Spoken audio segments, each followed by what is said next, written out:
সরাইঘাটে মনে হয় নৌকা চলছিল, বুঝলেন। আমি তো এই ভাঙার কাছে এসেছি, নৌকার মনে হয় দড়ি কেটে গেছে, এবার নৌকা নদী ধরে যাচ্ছে।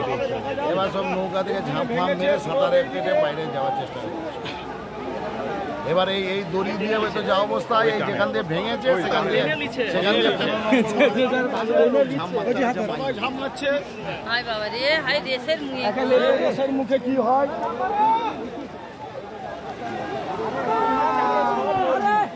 কি হবে দেখা যাক।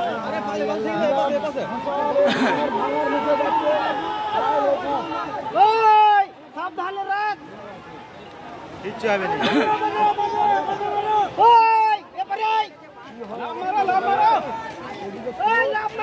আমি ভেসে ভেসে বাড়ি যাচ্ছি বলুন স্যার।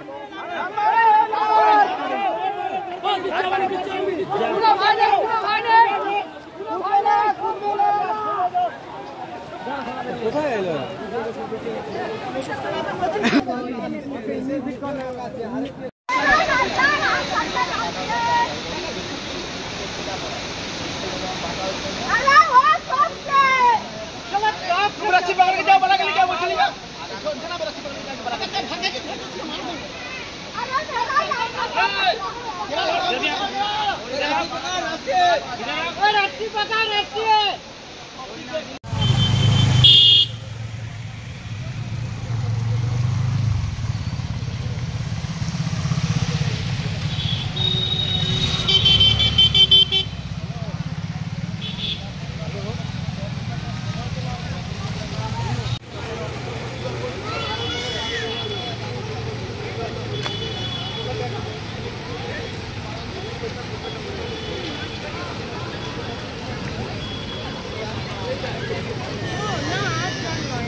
हेलो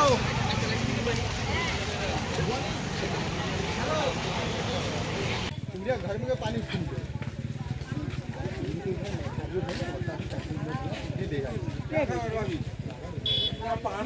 सबको रात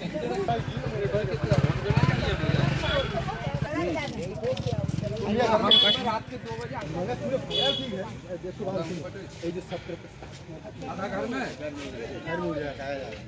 এখন আমরা মানুষকে শিফটিং করছি।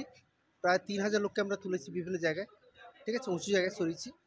এখন আমরা ওয়াটার সাপ্লাই করছি, ফুড মানে যা যা করার সেগুলো আমরা সব করছি। ওকে, একটা স্থানীয় বাসিন্দারা অভিযোগ করছিলেন যে ভোরবেলা ঘটনা ঘটেছে, বহুক্ষণ প্রশাসনের দেখা মিলছে না। না, প্রশাসন সারা থেকে জেগে মাইকিং হয়েছে।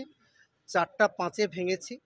4টা 5-এ ভাঙার আগে যখন আমরা বুঝতে পারছি আর রাখা যাবে না, তখন থেকে মাইকিং হচ্ছে এবং কালকে সারা রাত সবাই জেগে আছি আমরা, ঠিক আছে।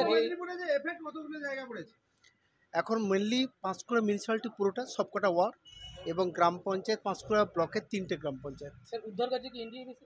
হ্যাঁ, আমাদের 2টো এনডিআরএফ টিম, 2টো এসডিআরএফ টিম এবং আমাদের যে বোট ছিল লোকাল বোট এবং দীঘাতে যত বোট চলছে সেই বোটগুলো আমরা মোবিলাইজ করছি। Thank you.